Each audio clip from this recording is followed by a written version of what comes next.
All right. Hi, everybody. Welcome to our first inaugural Caltrain Data Visualization Challenge YouTube Live Hangout.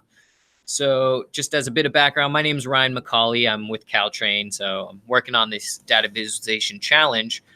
Just a bit of background, this is all an effort of the Caltrain business plan, which is really looking forward in the next 20 to 40 years about how Caltrain is going to serve the corridor from all the way from San Jose to San Francisco. And this is our sort of future planning effort. And so what we wanted to do is issue this challenge out and open up our data to really invite you to look at it, play with it, see what you can come up with, and see who can come up with some of the most interesting visualizations, maps, anything you really want.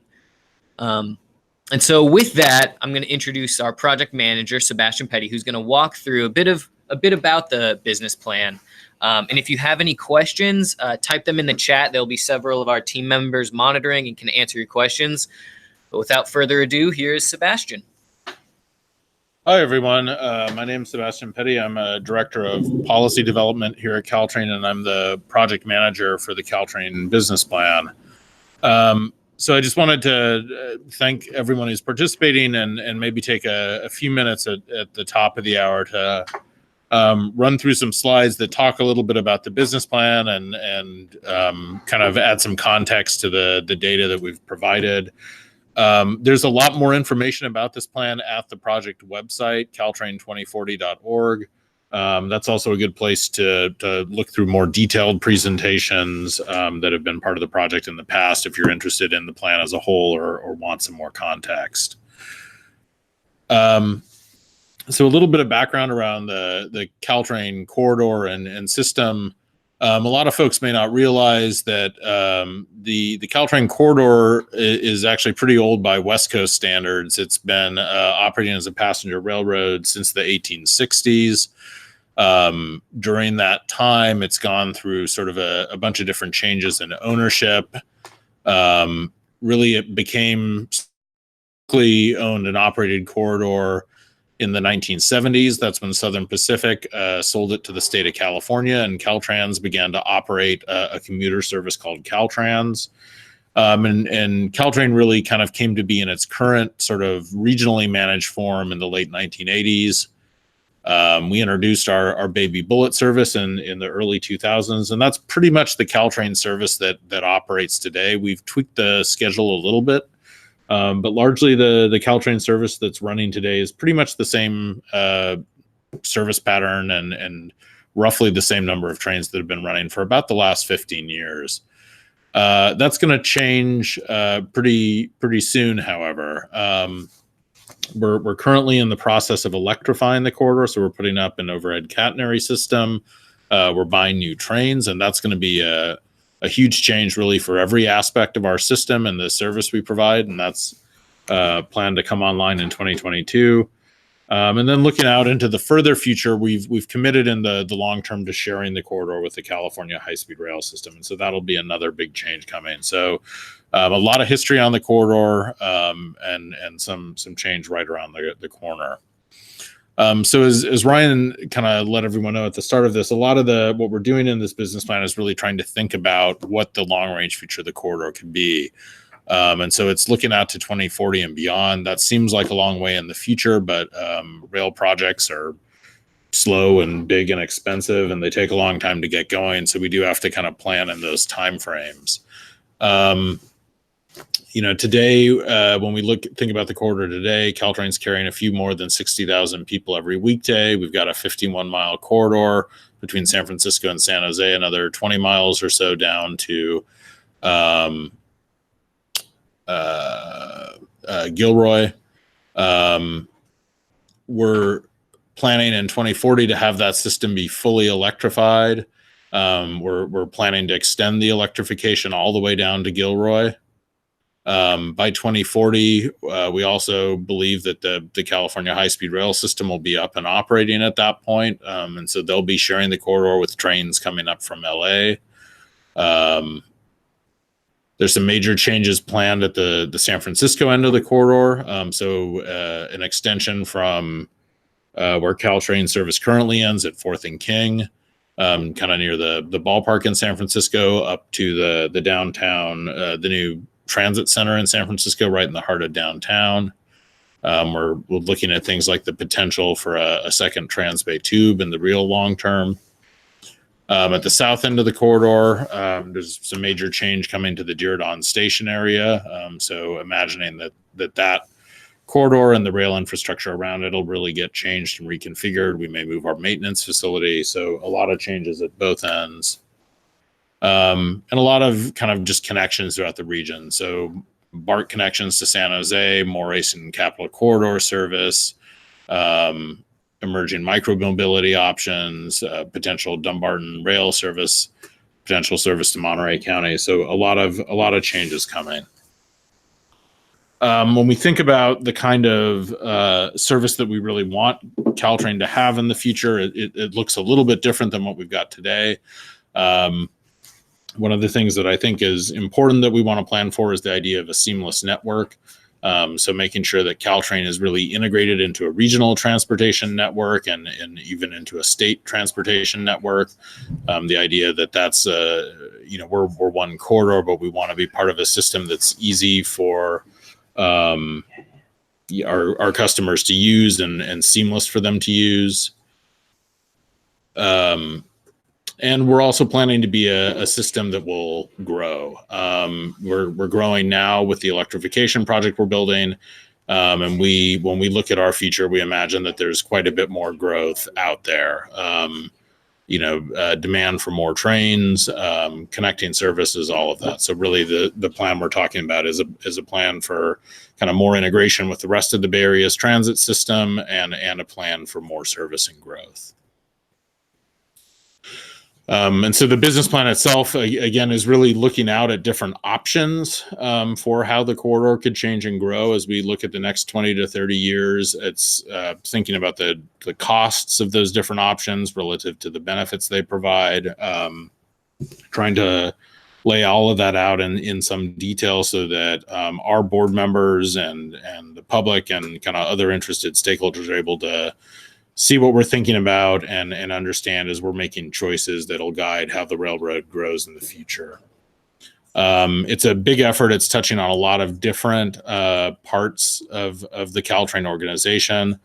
A lot of it is focused just really on how the train service could change in the future. So as we look out to 2040 or even beyond that, how many trains could run on the corridor? What sort of patterns or stopping patterns could they have? What kind of frequency of service would be operating? And that's a lot of the data that's been provided in the link. It relates to potential changes to future train service. We all are also looking at costs and benefits. So really the value for the different investments we make. That's work that's ongoing right now. So not so much reflected in the data we provided. Looking really closely at kind of the interface between the railroad and the communities we operate through, thinking about issues like at-grade crossings where the road crossed the train tracks,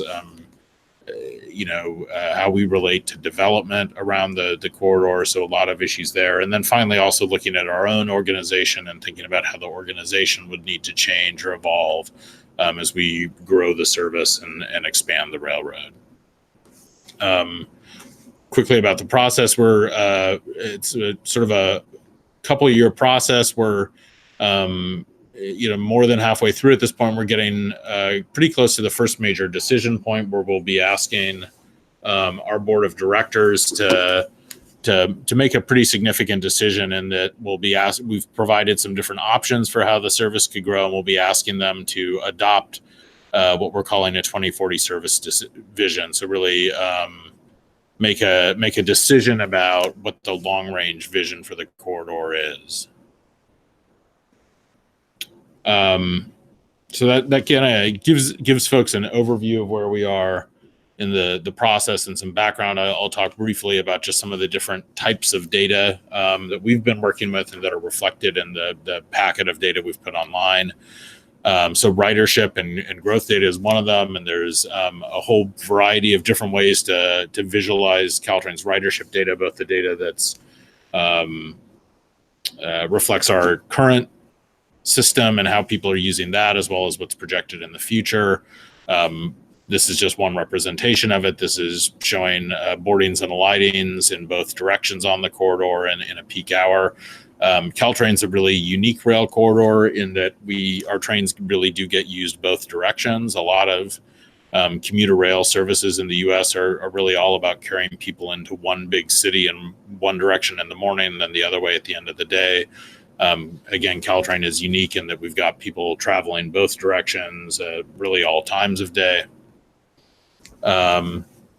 There's also, we have a lot of stations in the system and a lot of different origins and destinations. There still is a lot of stratification and concentration of our ridership. So we've got our top 8 stations that really do drive a lot of the activity in the system. We have a lot of smaller stations that are very important to the communities they're in, but they don't necessarily drive the same kind of numbers in terms of ridership. We've done a variety of analysis, and some of this is all being drawn from past presentations that are on the website, looking at kind of different patterns within today's ridership and markets, how service relates to the ridership, what's driving what. So a lot of interesting data there. A lot of the work we've also done is looking at what we think the demand for Caltrain service could be in 2040. So how many people will want to ride the train in the future? One of the major sources of information we look at for that is how land uses around the train system are expected to change. And some of that data, I believe, is in the download packet as well. So here we look at sort of existing census data that tells us how many jobs or housing or population units are kind of in proximity to each of our stations. Then we can also look at regional land use projections that represent projections of how much growth is anticipated to occur. Probably not a surprise for folks who are familiar with the corridor that there is quite a bit of growth and development planned around the corridor anticipated by 2040. The regional projections are suggesting that we may have as many as 1.2 million new people within 2 miles of Caltrain station. So really a 40% increase in human density. So that's another set of data, and that really drives a lot of our thinking about kind of how much service might be needed, where that service might be needed. So we've used a lot of that data as input as we've developed different options for how service could grow and change. This kind of just represents a step chart of how we get from 2018 to start of electrified operations in 2022, and then all the way out to basically 3 different versions we've come up with of what the railroad could look like in 2040. So we've got kind of a baseline growth version, a moderate growth, and a high growth. Each of these are illustrative options that represent different ways the railroad could grow its service and different levels of service that we could grow to. We've done ridership projections for all of these sort of service points in time, and I believe those data from those are in your packet, in the download packet as well. So we're looking at ridership growth over time that's driven by both changes in land use as well as improvements in our service. We think we could be, by the time we get to 2040, carrying as many as 160,000 riders in the baseline and up to over 200,000 riders in the high growth scenario if we're really running a lot more service. Another way to visualize that, or as you dig down into the data, is kind of thinking about how many people the system is carrying at peak times and visualizing that as sort of a freeway lanes worth of people. If we look at how many people we're carrying at our most congested point in the different growth scenarios, we could be adding anywhere between 2 to 2.5 to 5.5 lanes of traffic just in the most crowded direction. So really increasing kind of the regional throughput of people in the corridor. We've also been doing a lot of work, as I mentioned earlier, kind of looking at the interface between the Caltrain corridor, the rail corridor, and the cities that surround it. 150-year-old corridor, we go through 21 different local jurisdictions. Being 150 years old, we're kind of right in the middle of a lot of these cities, and they've grown around the railroad and we've grown around them. And there's lot of great stuff that comes out of that. We're really part of the urban fabric in these cities, but there are some challenges too, with having an active railroad go through your community.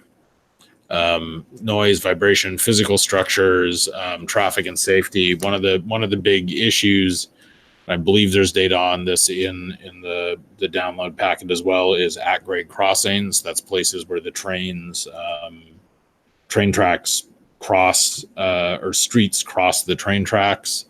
We've got 42 of those on the Caltrain corridor just north of San Jose. And so those are obviously places where, as we talk about running more trains, cities have a lot of concerns around traffic safety and those kinds of issues at grade crossings. So that's a major issue we're thinking about as we move forward with this plan. We've been doing a lot of work with local jurisdictions, and this, for folks who are interested in this challenge, can also find some of this data and information on the website. And it may be interesting to kind of think about different approaches to visualizing some of this. So we've been developing individual fact books for the different cities on the corridor that are kind of our attempt to help them understand what this plan can mean specifically for their city. So again, take a look at those on the website if you're interested. It's another way to kind of think about how to translate some of this data into a framework that may be meaningful to a specific audience. In this case, the audience being sort of city government up and down the corridor. So as I mentioned, that's a lot of the work we've been done to date has been around developing sort of these different options and schedules and service patterns for what service could look like. We're doing a lot of the costing and economic analysis work right now.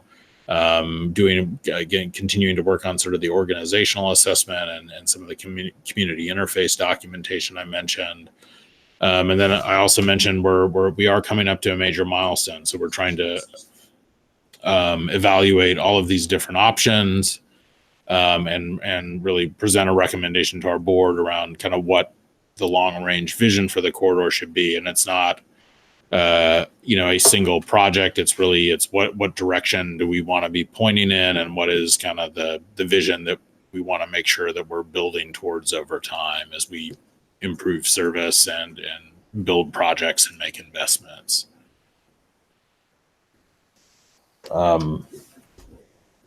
We're happy to take any questions. It'd be great if you could write them in the chat box, and we can try and verbally cover any that we see there that we haven't answered. I think maybe the first one you could answer, Sebastian, is from Joey Loves Trains. Will you allow other railroads to operate on the corridor? So I think what we do today and in the future might be a great thing to mention. Yeah, so that's a great question. We do have some railroads that operate on the corridor today. There's freight that uses the corridor, and then a small part of the corridor is shared by ACE and Capital Corridor Service. In the future, we will have other railroads operating on the corridor. So we've agreed to share the railroad with the California High-Speed Rail Authority, and in some of the service data that we have, you'll see that's reflected there. We're showing high-speed rail trains in all of those service patterns. I think we're also open to the idea of sharing the corridor with other operators. That could be service coming across the Dumbarton Bridge. It could be expanded ACE and Capital Corridor service, and a real long-term, it could be service coming through a second Transbay tube. A lot of the service plans we're showing are really meant to be kind of frameworks that sort of define capacity on the corridor, and that capacity could be used by a Caltrain train. It could be used by a different operator. Got a question from Joseph.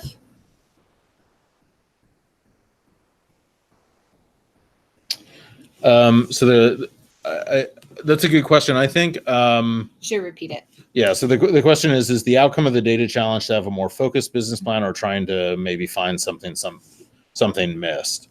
I would say probably more the latter, in the sense that we've done a lot of this analysis, and we have a particular way that we at the railroad look at and think about these things, and we're interested in really putting the data out there and seeing if other folks have a different way of looking at the data. If something comes out that maybe we missed, or there's maybe a way to display the data that explains what it would, what running a schedule like this would mean in a different way. I would say I think one of the things that I'm personally most interested in is ways to explain what this data would mean for a customer experience. So what would it mean if you were a rider and Caltrain was running this kind of a schedule? How much better or worse or different could that make your commute? So really, I think it's looking at different ways to think about and sort of see some of this information because it gets so complicated. There's a question, will the King Street station still stay? So in the general answer to that is yes. Caltrain will continue to, in all foreseeable future plans, we will continue to serve that location. Whether in the long term, whether we continue to have a full above ground rail yard there is sort of a different question. But in terms of there being a station at that location where we're providing service, yes, that'll continue to be the case. Will Caltrain expand to more stations? I don't think we're looking at adding more stations to the existing corridor. We've got a lot of stations already. Are in a sort of a pure railroad sense, we have almost too many stations. And the reason I say that is we've got a real tension between riders who want to have fast travel times end to end, and then the need to provide coverage to a lot of intermediate stations. And that's real challenging to balance on a constrained corridor. Some of our stations are kind of, you can almost see one from the other, especially in the mid-peninsula area. And so they're pretty close together. So I don't know that we're looking to add more. We are looking at, I would say that the potential of service extension. So if the downtown extension to downtown San Francisco is completed, we would extend service there.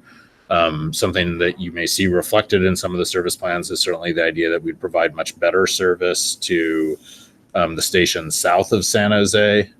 There's some discussion about potentially extending the line to Salinas in Monterey County. So I think we're looking at expansion in that sense, but probably not adding more stations to the line at this point.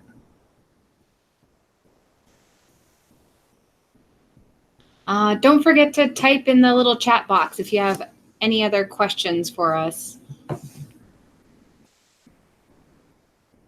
Like contact for afterwards. Yeah, Ryan, what's the best email for folks to contact? So if you have more questions, you can either email me directly at Macaulay R, that's MCCAULEYR @samtrans.com, or businessplan@caltrain.com, and I'll put that in the chat as well. And we got another question from Joseph. What about pricing for these changes? What is the project growth in costs? So in terms of pricing, I'm not sure if you're referencing like the fares Caltrain charges. So at this point in the project, what we're assuming is that fares stay constant in real dollars. So we aren't assuming changes to fares at this point. What we're doing is just in our long-term financial projections, having those grow with inflation. Later on in the project, it's something that we could look at varying and look at some different options of what would it mean if fares got higher, if we looked at a different sort of structure of fare system, or if we wanted to provide reduced fares. And so we'll get there later on, but for right now where we are, we're just kind of assuming that the averaged fare stays constant. We have a question about why the current electrified project only goes down to San Jose, and maybe Sure. you should clarify what's talked about in the business plan. Yeah. So the current project only goes to Tamian, which is south of San Jose, because that's the corridor that Caltrain owns. So we own the corridor between San Francisco and Tamian and San Jose. South of San Jose, that rail corridor is actually owned by the Union Pacific, and Caltrain just has very limited rights to operate service there. And so that's why we're not electrifying that corridor, because we don't have the ability to. It's also why our service to Gilroy today is really pretty minimal, because we've got a fairly minimal set of rights to operate trains there. In the longer term future, one of the things that the state of California and High Speed Rail have proposed is buying the corridor from UP, to make it sort of a publicly available corridor for both Caltrain and High Speed Rail's expanded use. And those negotiations appear to be ongoing. It does seem like it's something that may actually happen. And so in the longer term, as we look out to 2040, that's the reason we're planning for that corridor to be electrified and planning to have pretty improved levels of service there. For anyone just joining the data visualization challenge video, don't forget to write your questions in the chat box. We're just rolling through them now. We have another question about King Street in the 4th and King area. So the question is, will other railroads be terminating at King Street? When will the electrification of King Street be completed? When will electric test trains run? So a few different questions there. So the electrification project as a whole is scheduled to be done by 2022. And so the electrification of the yard at King Street would occur as part of that. I don't know, Casey, you may know better than I, when they think test trains may begin running, but I would say, within the sort of the year or so prior to that, there would be some electrified test trains. Yep, and I'll put the link down there. calma.org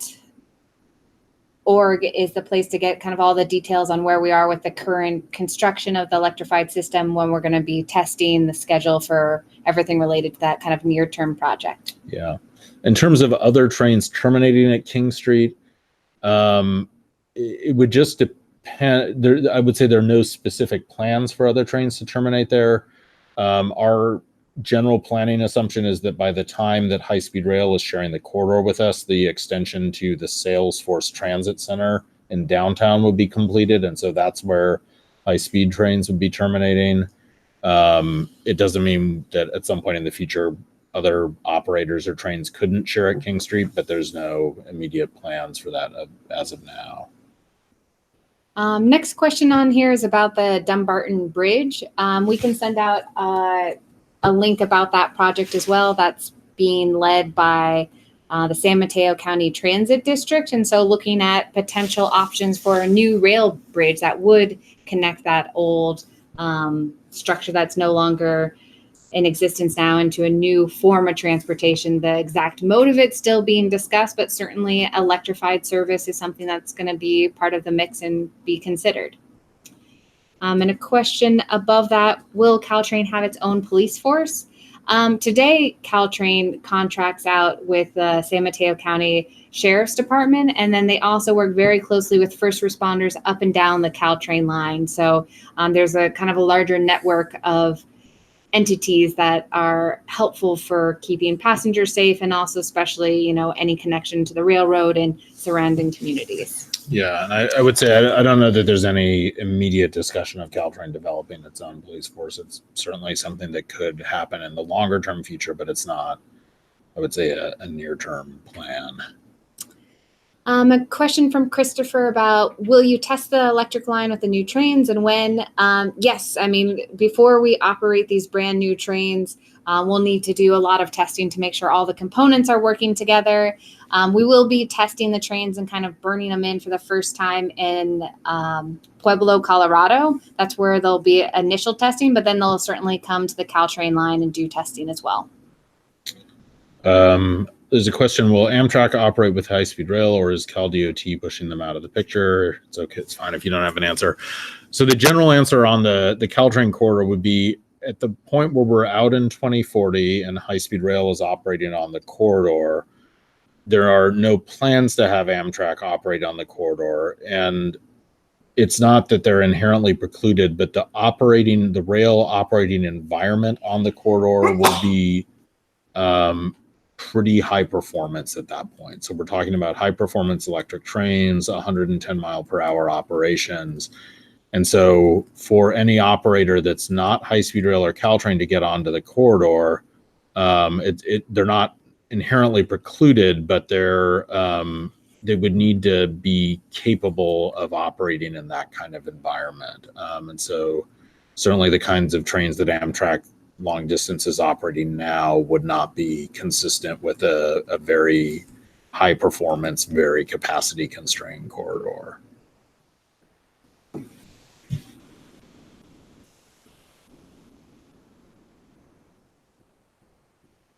Well, let us know if there's any other questions about Caltrain, but we're also interested if folks have specific questions about the challenge. The date for when submissions are due is coming up. Ryan, when's that date for everyone? So that date,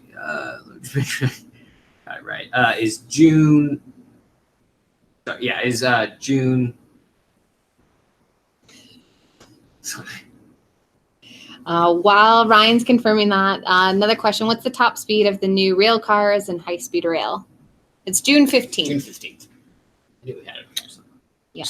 So the top speed that is planned for on the Caltrain corridor is 110 miles per hour. And the new trains that Caltrain are buying are capable of going 110. Certainly high-speed rail is capable of going 110. Both trains can go faster than that, but we're not planning to operate trains faster than 110 on the corridor. And when we start with electrified service in 2022, they'll be running at 79 miles per hour, which is what we run today. Will Caltrain overhaul any more diesel trains? So we're overhauling a few now. We've got a few different generations of diesel rolling stock in our system. The electrification project we're going through will replace many of those trains, but some of the newer ones are still going to be in service for a while, and those are the ones we're overhauling. We'd like to get ourselves fully electrified, but that's going to take a little bit more time, and so to the extent that we are keeping some diesel trains in operation, some of those will continue to be overhauled as they need the maintenance. Y79, that's what our corridor is rated for right now. And so that's really the top speed that we're operating at. The electrification project isn't really rebuilding the corridor, so it's not straightening curves or changing the underlying track structure or anything like that. And so that's the speed we continue to operate at for now. When high-speed rail gets here, we'll work with them to make the corridor upgrades to be able to go faster. I don't know the answer in terms of Y79 or not 80. I think believe that's where the line is drawn in terms of different speed ratings. But Ethan had a question about the Gilroy corridor. So the hope is that yes. Right now it is not. So right now we're electrifying through Tamian. The corridor to Gilroy is owned by Union Pacific. High-speed rail and the state are negotiating to purchase that corridor. If they are successful, then the plan would be to also electrify that corridor. Another big reason why it's not getting electrified at the moment is that corridor is not owned by Caltrain. So we covered that a little bit in the presentation. It's owned by Union Pacific. For anyone that's interested in the visualization challenge information, you can get that at the website caltrain2040.org. And we just posted that as well. Any other questions from folks? Now's your chance with a few different Caltrain team members here to answer any burning questions you have.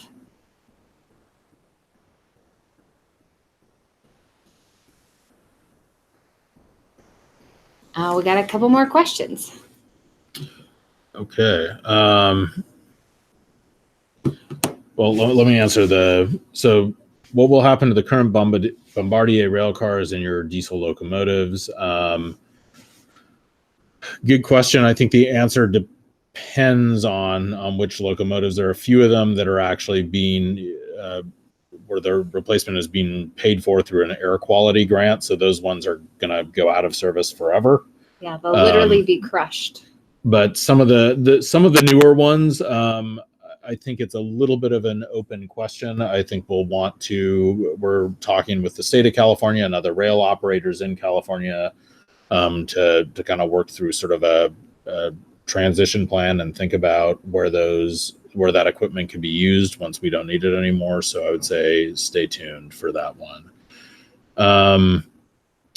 For why are we electrifying? So that is a big question. It's been part of, and there's a lot of different answers. There's no single answer to it. There's a lot of different ones. So it's been part of Caltrain's goals for a long time to electrify. And so it's been an ambition of the corridor for a while. The current project to electrify was really enabled by the decision to blend the Caltrain system with high-speed rail. And so the desire of that system to use the corridor kind of really pushed us to electrify. I think for Caltrain's purposes, we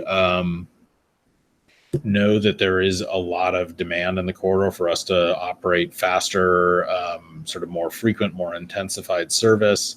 Electrification is a technology that's really been proven around the world to be kind of consistent with those kinds of corridors. So looking to operate sort of more frequent, more efficient service at higher volumes. And that's kind of the corridor we think we're going to be in the future. And electrification is a technology that really enables that. So kind of reducing the marginal cost of running additional trains, having a system that's more environmentally efficient and quieter, having a system that has higher performance that allows us to stop more frequently. So kind of that whole collection of reasons.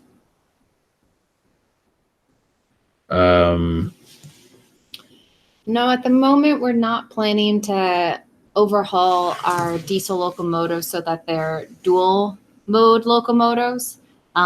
We plan and want in the future to switch totally to an electrified fleet, and that's where we're headed. I think we're going to keep around the diesel locomotives that we currently have and the ones that are getting a little bit of an upgrade for as long as we have to, but that's not where we like to go in the future.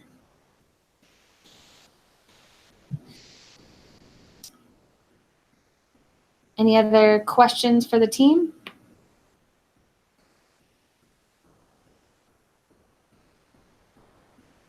I think if we click over one slide for anyone that's just joined us too, you can find a lot of the information about the Caltrain business plan at caltrain2040.org/data. That's where you'll specifically find all the information that we're putting out there in the data world and for this challenge that we hope folks will participate in and send us in their submissions by June 15th.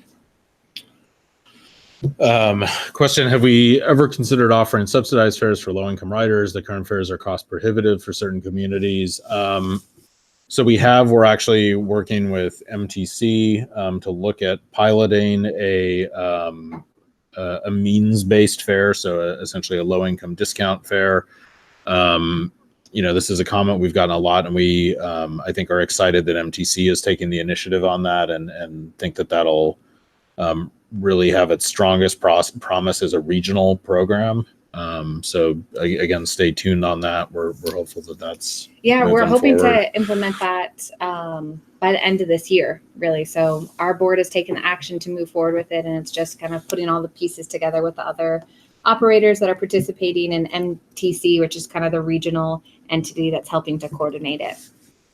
A question, what enabled us to take the step in electrifying versus the other operators? A couple of reasons. The big one is that we own our corridor. So Capital Corridor or ACE are largely operating on UP-owned or freight-owned corridors. Caltrain between San Francisco and San Jose is in kind of a unique and enviable position among a lot of it, particularly the West Coast operators, in that we own the corridor, so we get to decide what we do with it. That's the reason we're not electrifying on the UP corridor to Gilroy right now. So that's the big thing that enabled it. And then beyond that, it was really high-speed rail selecting the Caltrain corridor as part of their route. They made a foundational investment in the project that really helped us go out and leverage other local and federal funding in terms of finding the money.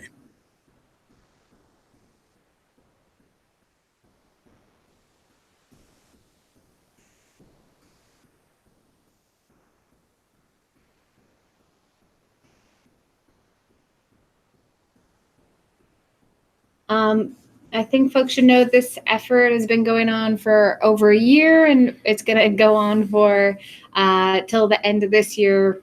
And it's been a lot of different people involved in the Caltrain business plan effort, looking at what are we going to do in the future. And, as part of that effort, like we've talked about, we had a lot of new data that was kind of pieced together and out there for everyone to look at. So we're glad to see so much interest from a lot of different corners of people locally and in other places that are interested in how Caltrain's evolving. It's a big step for us, and it takes a lot of people kind of working with us to make it happen. So thanks for everyone that participated in this event as well. We have contact information up here, as well as the website for folks to get this specific challenge data. We're happy to take any other general questions if folks have them. This video will save after we're done and archive itself on our YouTube channel. So, in case you missed the first part or any part of it, or you want to share it with friends, you can find that on our YouTube channel. It should be available. And I'm curious for the folks that are participating, who knew about Caltrain's plans to electrify and the business plan? Are folks local? It'd be great to get a sense of kind of who we picked up for this event. And thank you, Joey, for your comment about railroad company reaching out to the public like this. If anyone is local to, as Sebastian mentioned on the website we have at caltrain2040.org, and we can post this. We have links to all the individual city fact sheets, kind of, so what this effort would look like for individual jurisdictions. It's exciting for us to think about, but we know we need to break it down to that local level too.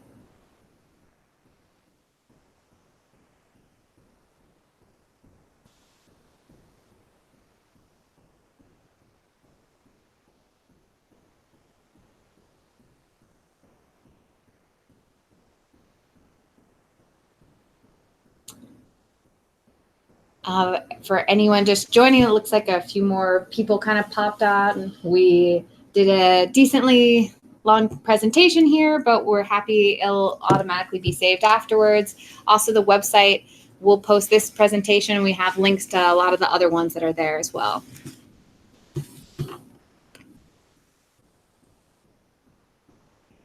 Thanks for everyone for giving a little bit of their background on where they're from. It's great to see everyone's stories. I think social media helped get the word out on this event for everyone interested in trains and the future of it. Yeah, the electrifying Caltrain project has really been an effort of a lot of different support we've had for it, from grassroots local community to individual cities supporting it, all the way up to the governor of California has written letters of support for the project. So we've taken a lot of people to kind of come behind the Caltrain electrification project, and now this effort of looking even beyond that out to 2040. What should Caltrain look like when it really grows up is a whole other set of people working on it. So it's been a big effort, and we appreciate the questions we got here today. And if any other folks, especially anyone new joining the challenge, feel free to write your questions in the chat box, and we'll try and answer them on the spot.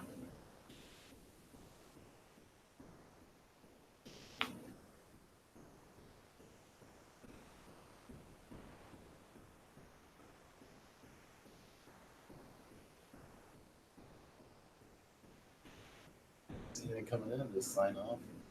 Say thank you.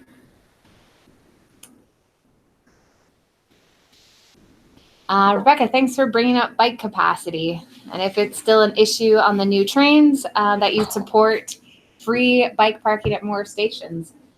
We actually have money to ramp up the access to bike parking at stations. We realize that that's really a whole untapped potential that we should be focusing more on. So we have $3.5 million to do some major capital improvements. We've heard a lot about bike share working well in some areas. We're going to look at a bike share RFI potentially connected right to Caltrain. And this is something that we are tackling head on, and appreciate your support, because we realize that, we want to have a lot of people access Caltrain by bike and make sure that if they're able to park it at a station, there's a good way for them to park it there or use micromobility. There's a lot of options out there, and we expect more to come online as well.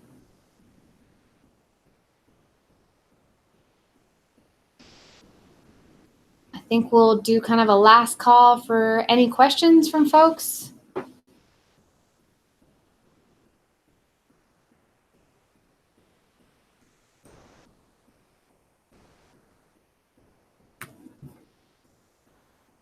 Not seeing any. We certainly appreciate everyone participating in this effort today, following the Caltrain business plan.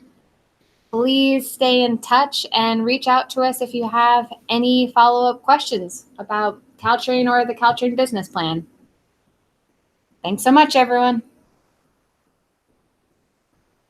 Can you mute it?